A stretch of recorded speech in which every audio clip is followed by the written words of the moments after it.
Welcome to Veronica Live, and we have a very special guest today. And, everybody knows her, Dr. Carole Lieberman. She's America's psychiatrist, and she's also now known as the terrorist therapist. And welcome back, Dr. Lieberman. Thank you so much. Well, we have a lot to talk about, and I've been so distraught when info was sent out about you from your PR team. They talked about the golfer that killed himself, Grayson Murray.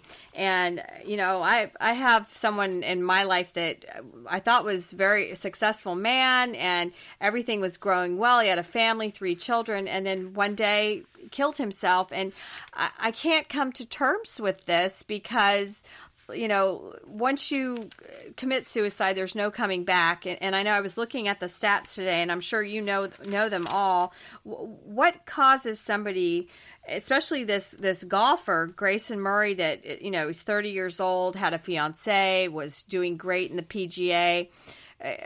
How do we get to this final word suicide for these people, and what can we do? Well, it has to do with people coming to a point where they just see everything as black, doom, no light at the end of the tunnel. They feel like it's never going to get better, that there's nothing that they can do to make it better, and they've lost hope that their life will get better.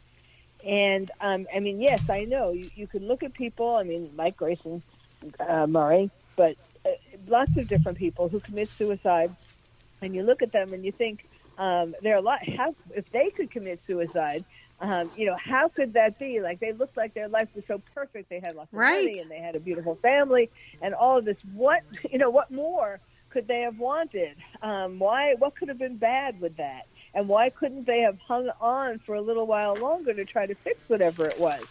I know, it's very, it's just that when you get into that dark spot, it's hard for people to, cheer you up or, a lot of times, most of the time, these suicidal people don't tell others what the one thing or the several things are that are bothering them, to give people a chance. I think that the main lesson I would like people to get from this is that, he was very open about his alcoholism and his depression, suffering from depression. And, and he wanted the PGA to do more for him.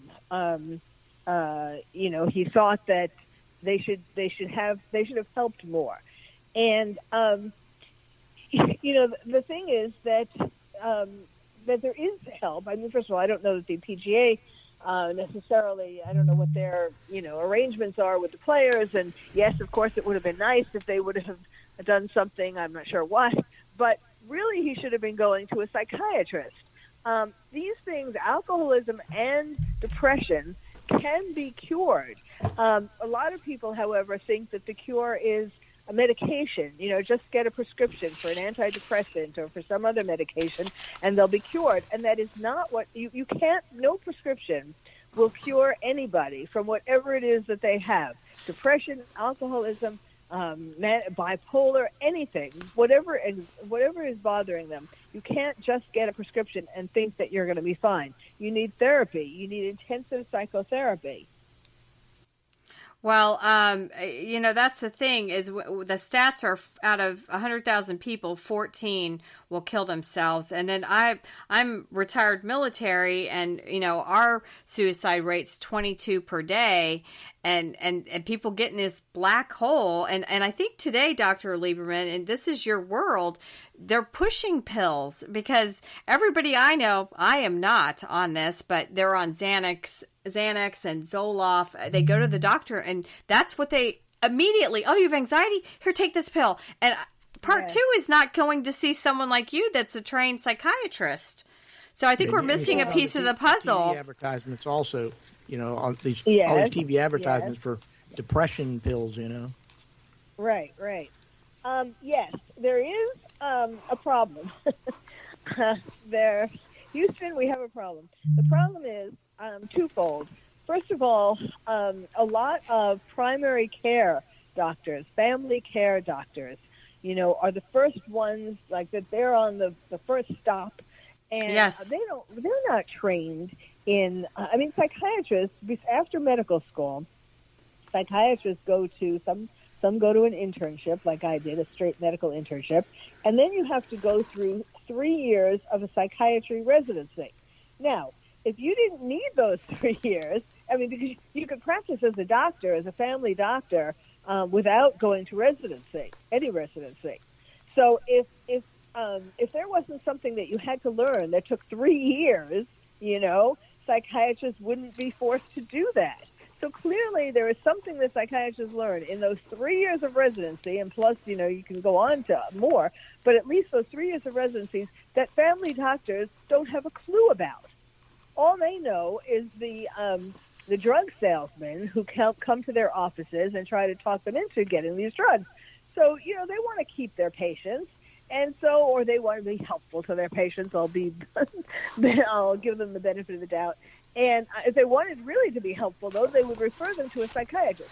Now, that's the other part of the problem. Psychiatrists these days have, because of insurance problems, Obamacare and all kinds of other insurance that doesn't like to pay for a lot of psychiatric treatment, don't like to pay for therapy, for psychiatrists to do therapy. They came upon this idea some years back that, we can pay a psychologist or a social worker or a marriage and family therapist to do an hour of therapy, and that's cheaper than paying a psychiatrist. So the way psychiatrists dealt with that is to become pill pushers. Now, I don't do that. I will only see people who will come to me for therapy at least once a week, and then if they need medicine, I also will give them medicine. But I need it's the therapy that gets to the root of the problem, whatever the problem is, and so I wouldn't, and that's how I was trained. I was trained at NYU Bellevue. I was the chief resident, and that is the way. And I've, from all my experience, that is what people need to get better. Like, let's take as an example Grayson Murray. We don't really know. It hasn't really come out yet, all the details of what was bothering him. But one thing, of course, he was very, he wanted to be the best, just like anybody in any sport. Yeah, there's pressure. Yes, there's a lot of pressure. And there's now some rumors coming out. Now, I don't know if this is true. I'm just, putting it in there because it just came out, that he and his fiancée may have broken up. He had a fiancée, Christiana Ricci, and she hasn't come out herself so far, at least as of the time that we're talking. But the people are thinking that perhaps because, for example, his parents didn't include her in their statement. They talked about how he was that's loved. true. And, that's true. And they mentioned, the parents, their family, et cetera, his friends, the people who were reading this, but they didn't mention her, which is kind of weird. But now she was his fiancée, at least in January, when he won the Sony Open, and he thanked her in his speech. He talked about having a wonderful fiancée. So I don't know. That might have contributed to it. Also, one thing is he started winning in golf in tournaments when he was 10 and 11 years old. And he had this expectation that he was going to keep on winning. And, nobody wins before it gets first every single time. I have to deal with that myself. I compete in horseback riding, in eventing. And if I don't get the blue ribbon, it depresses me for a week. So I get it. But, I haven't killed myself yet. But but my life isn't surrounded by horseback riding. That is not my job. Whereas that was his job, and so that is his whole world. So do you think, Dr. Lieberman, because I am telling you, it has been probably the last 10 years, because I remember my daughter was young, I went to a birthday party, every mother was on Xanax, and it seems like anytime you go to the doctor now, they're like, oh my goodness, you're feeling stressed, let's put you on something. I just feel like we're living in a pill pushing society now. That's number one. Therapy has never been brought up, because I know everybody, I can't even tell you how many people I know that are on pills. I refuse to do pills. I joke that if I get stressed, I go to TJ Maxx. That's my little joke. But literally everybody is on these pills. They can't cope with anything, and why aren't we teaching coping techniques to people? Well, but as these doctors, whether it's family doctors or psychiatrists, as they give out these anti-anxiety medications, Ativan, Xanax, all of Valley used to be primarily, those things are addicting. So you trade in some temporary anxiety for an addiction to these pills. Well, and I thought, too, that some of these pills, they also can make you have suicidal tendencies. Is that not a fact? Well, that's primarily that's gotten overblown in the media, really. Okay. There is a black box warning for some not for the are you talking the anti-anxiety medications that I was mentioning, Valium and Ativan and Xanax and so on.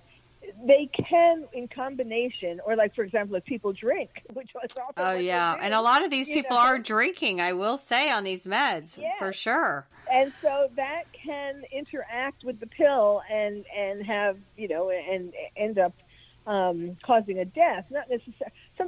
That's typically an accidental suicide. But when you're taking these pills and then you start drinking, and it doesn't take a lot of drinks necessarily. It depends on the person.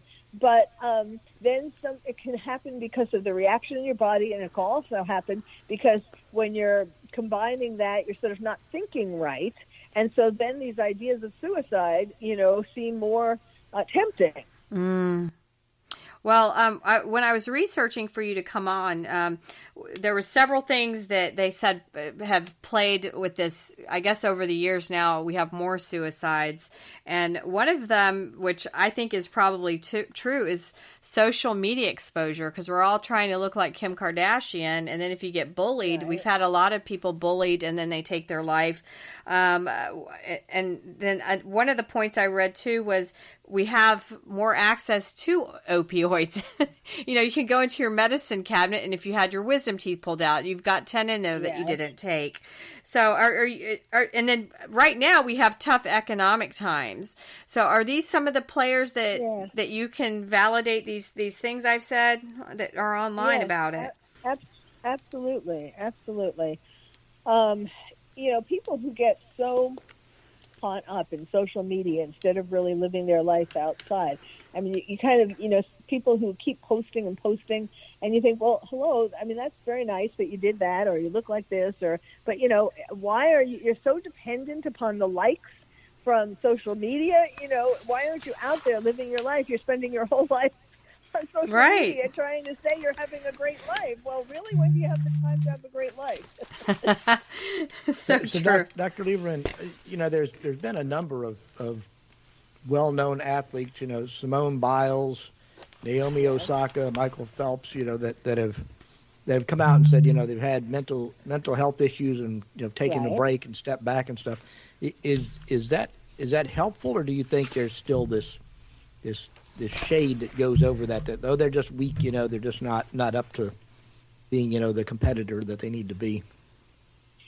Well, I mean, it does depend upon the person, but I don't know. I remember with Simone Biles that there was something sort of fishy. It was at a time when, I don't know, something had happened, and I mean, taking a break can be helpful, but it's not the be-all and end-all, because if you don't get to the problems that caused you to need a break in the first place, you're still going to have these problems again.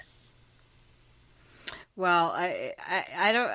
It seems like our society, and I don't know if this is true, because the Gen Zers and the millennials today seem to be of a weaker breed, Dr. Lieberman. I don't know if it's because they've all been given a trophy, and then when they don't get the trophy, this causes part of the problem. Because John and I, John's a little older than me. We're tougher. We have tougher skin. So yeah, it's like, that's true. life. You move on, Life's hard. It's absolutely true. It's really getting to be more and more apparent.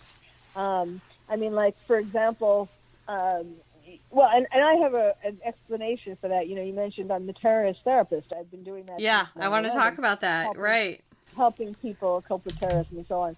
So,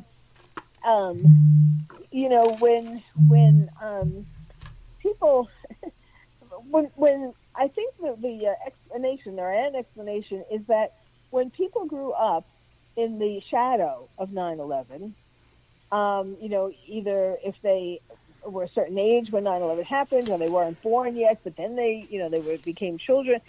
Parents after 9/11, parents were certainly affected. We were all affected by 9/11. And so true. It affected how parents parented, and it affected how these children saw the world, because they saw the world as a dangerous place, either if they were alive at the time of 9/11, or even if they were just born a little later, but they had parents who had experienced 9/11. And they feel like the world is a dangerous place, and that they need protection. And really, that's a part of why I think that they are so much more progressive. I mean, besides the fact that there are all these progressive teachers and so on, but that they want Big Daddy, Big Brother to take care of them, and they feel that they deserve these. They're snowflakes. They feel that they deserve when they go for. I mean, we're seeing this more and more when they go into the job market. That they want to have, they feel entitled to get a lot of money, even though they're just starting out. They feel entitled to have all these vacations. They feel entitled to work from home. That's so true. How much of that do you think? I mean, if America had to count on them. In World War II, we would be screwed. Yeah. Dr. Lieberman, how much do you think that's related to these phone apps? I've been reading this past week about these schools, where the kids are addicted to their phones. The teachers can't teach anymore because the kids just have to have those phones, and every 5 minutes they've got to be looking at them. I know these companies, TikTok and Instagram, they actually have psychologists that design these apps to be addictive on purpose. Yes. And how much of that reaction do you think to that gratification, that dopamine response, that they get from the phones, how much do you think that adds to this anxiety generation? Well, I think, first of all, I don't think that there should be phones in class, period. Well, I don't either. I mean, how are you supposed to learn, there's so much to look at on the phone, emails, text, TikTok, all of that. I mean, I hate TikTok. It should definitely be banned. But there's so much compared to your teacher, who might well be very boring. Exactly. Talking about. And so, of course, I mean, they should have, at the beginning of the school day, there should be a place, you should be told to put it in your locker. Or if they don't have lockers, there should be a place where they're all put. You put your name on it, and you put it in this bin, in a I have been talking that way for years. Pick it up. Yeah. Right. But you still have that very real, almost drug addict like response though. When they put it in there and they just can't stop thinking about it. Yes. It's also fear of missing out, FOMO. What's happening that I need to know about, and really nothing. You need to know about what you're supposed to be learning so that you can be successful in life. Well, Dr. Lieberman, you have a podcast, The Terrorist Therapist Show, on Renegade Talk Radio, and I know, the info sent over, John and I have talked a lot about these protesters on campus, and you kind of have some theories behind that I wanted you to talk about. Because I was engaged with a family member today because they keep posting about, Hamas and all of this, and I'm like, wait a minute, what about Israel? Did you watch the video? what was done to these non-combatants was horrific. So yeah. I've really got a problem with this. I just can't take it anymore. And what they've taken over all these schools. Apparently USC canceled their graduation, and I've been saying hire Navy SEALs to secure the area. Kids should be able to graduate. Yeah. It's been, and then the Columbia when the NYPD came in, I'm over it. I'm for free speech, but I don't think these people are getting it. So I want you to talk about your terrorist therapy show and all these terms that you've come up with. Well, I have been doing the Terrorist Therapist podcast for years. I think it's about 7 years now, something like that. I lost track, 5 years at least, something like that. And I have been warning people that terrorists are not planning to stop, that 9/11, it's not one and done, that their plan, their overarching plan is to have global jihad. Yeah. Israel, they teach their little kids, 4 years old, to hold a rifle and to pretend that you're attacking Israel and all that, and attacking Jews. But, the but Hamas, that is right. the first stop. And the real plan, the overall plan, is global jihad. So when these students, or even these countries like Ireland, and countries who are trying to recognize a Palestinian state, which there is no such thing. But anyhow, there's in every which way that people are siding with Hamas, pro-Hamas, having these signs and all that.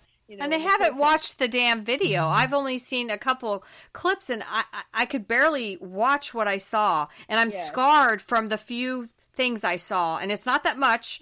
And I know, there's a drive now to get this movie out, and I really wish all of these people were forced to watch this.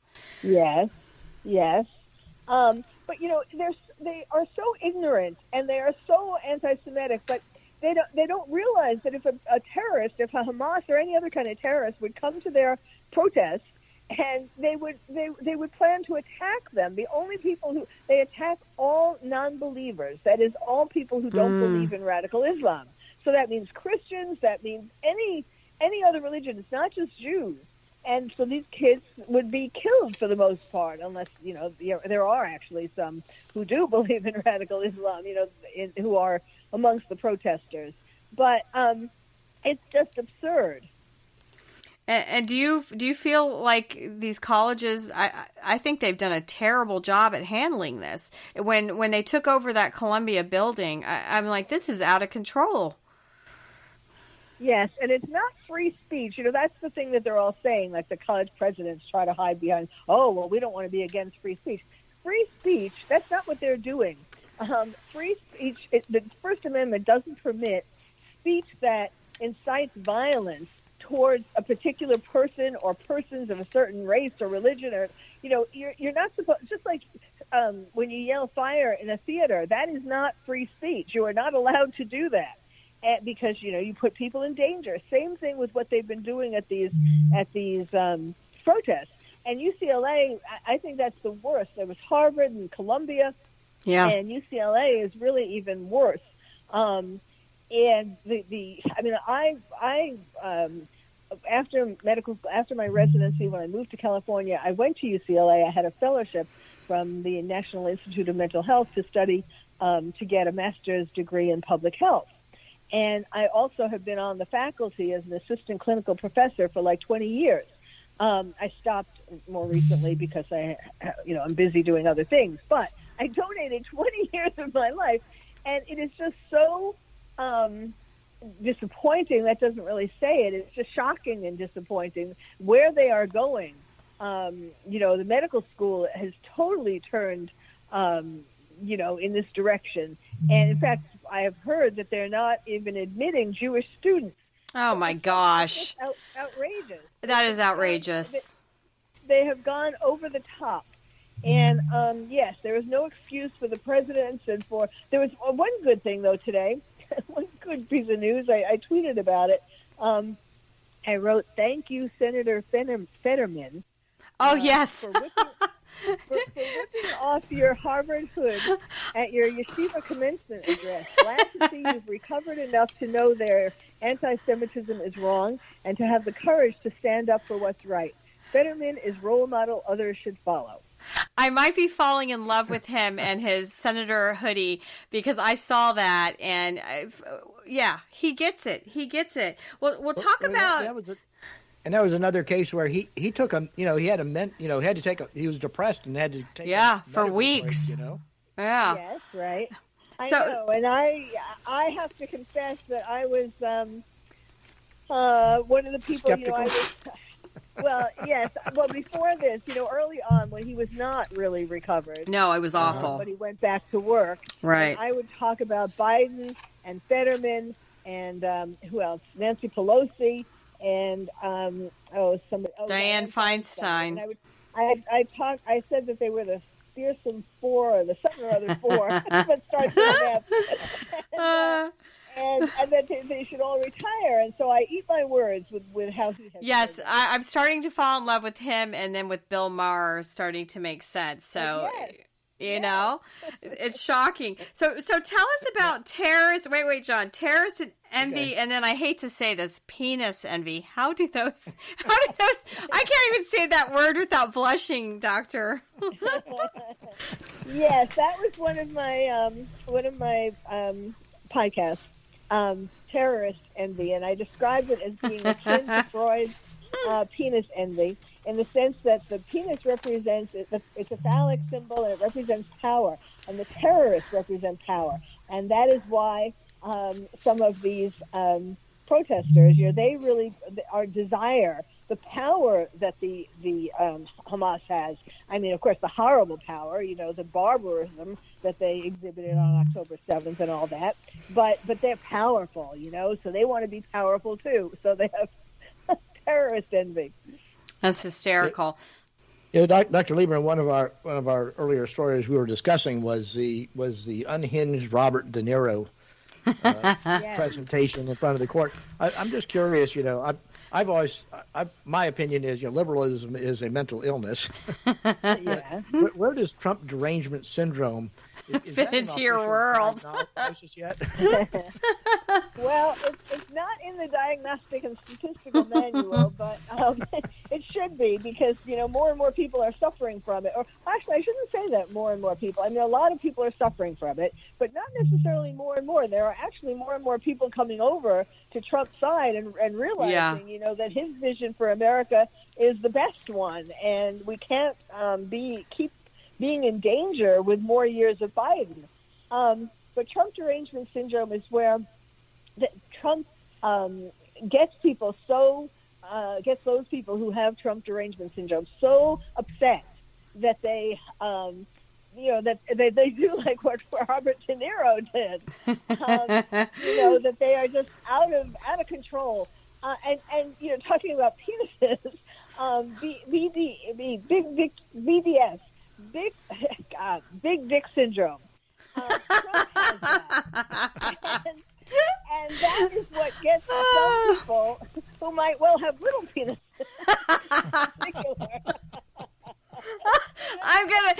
Dr. Lieberman, I'm going to have to go to confession after this segment.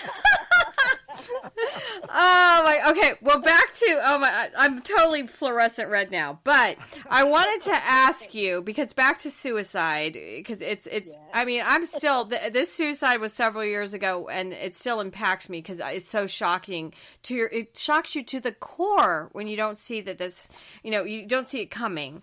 But I will say, in the last month here in our town, a married teacher with 2 children, they came and they arrested him because they found that he had child porn. He had 10 years of child porn.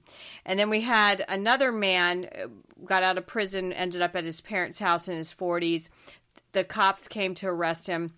He pulled a gun, they killed him. And then this teacher committed suicide after he was released from jail from the stigma. What is causing? I'm dying to talk to somebody that knows anything about child porn. I don't understand it. And then so many times these people do, if they're caught, end up killing themselves.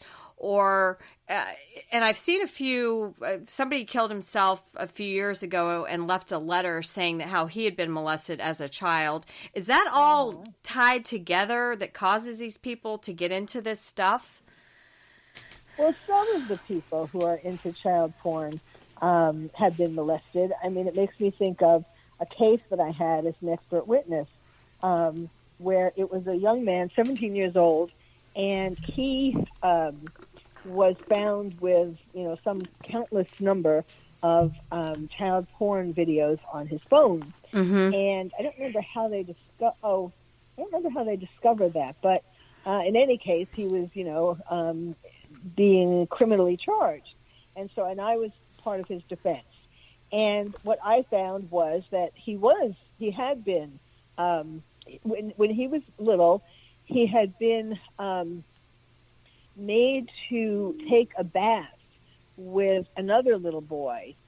And I think it was the other little boy's mother who would take pictures of them and who would have them sort of engage in sexual activities and take pictures or videos of it. And so the thing is that if you get stimulated, if your first sexual experience, so to speak, is child porn, being a player, not voluntarily, but being made to be a player in child porn, then that excitement, that orgasm, that feeling, you want to get that feeling back, whatever it was, the first sexual experience. And so they're attracted to watching child porn. It's so sad. Well, I wanted to ask you about that because I just feel like that seems to be everywhere these days as well. And it's so sad. And then my neighbor is an internal med doctor, and he's been on my show because he was a COVID expert when we were suffering through that trauma. And he told me that he used to always see anorexia and bulimia, but now it's all the trans thing. So is this a fad that we're going through, doctor? I feel like, for example, J-Lo and Ben Affleck, like both of their teen daughters now are IDing as boys. Is this a call for attention that in the old days you would throw up instead or not eat, and now this is what we're doing? Well, that's a very good point. Yes, it is. I always forget to say at the beginning, which is important, that there are people who are really lesbian or really gay or really trans, who are authentically that when they were little or when they, whatever time it is that they express themselves, it has to do with the hormones that are going through the mother's body when she's pregnant, and it has to do with the psychodynamics of the family when they're growing up in the very early years. That's what causes somebody to be gay or lesbian or trans. But, so that's authentic, and that's that. But the problem is that today, the bigger percentage of the people are not the authentically that way. They are convinced to be that way. Okay. By teachers or by social media. Yes, it's part of it is attention. Like on social media, for example, when they talk about, I'm going to get my hormone shot today, my first hormone shot, or I'm scheduling a surgery to get my breast removed. They get all these likes, and so it eggs people on. Yeah, it's that attention. Well, you saw today, I'm sure the UK has banned puberty blockers. And, John and I were talking earlier because J.K. Rowling's a total liberal, has been fighting this fight. And I'm so proud of her. So I'm so happy because I'm sure you get to deal with silly teenagers. Their hormones are out of control and they're so crazy sometimes when they're young. And all of these forces are telling them they need to be trans. And so I wanted to know if it was an attention-seeking thing, in our society. Yes. that is part of it. What's really sad, and yes, I read about what's happening in England, which, America needs to take a clue from them. First, they banned it in the National Health Service, and now the new thing is, you were saying, was they banned it for the private doctors to, not to give hormones and so on. In America, the American Psychiatric and the American Psychological Associations, I think it was most recently the American Psychiatric endorsed a new book that came out that was all about encouraging people to become trans. Now, when you have the psychiatric organization, the American Psychiatric, that's like the lead organization. I mean, it's a voluntary, not every psychiatrist has to belong to it, and I have chosen not to.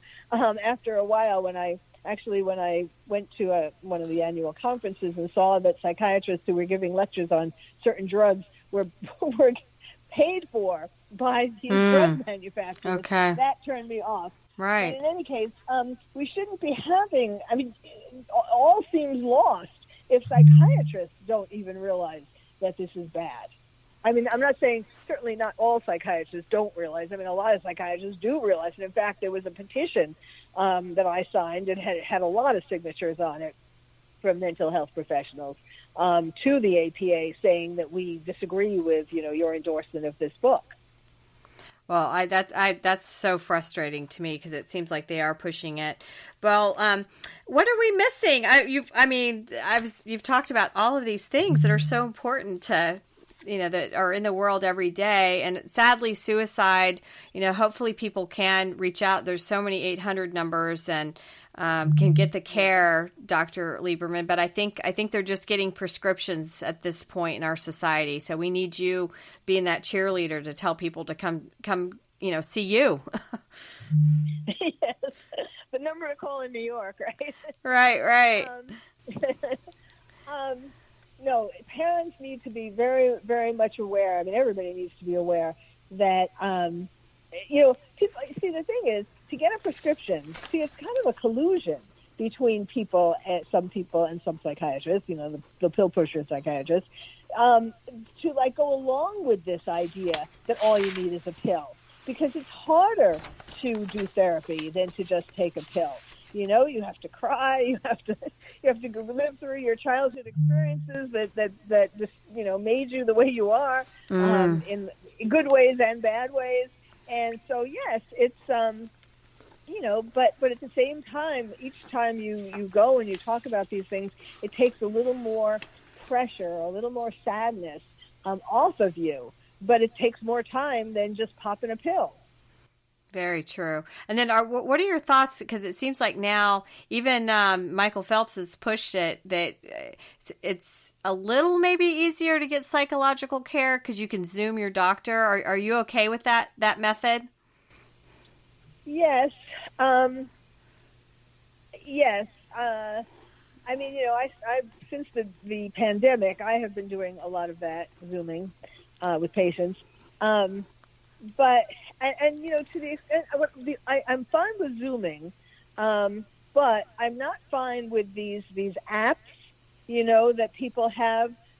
First of all, the therapists who are on these apps are not necessarily well credentialed. They don't go through a very difficult process to get to be part of the company that's doing the app. The various apps.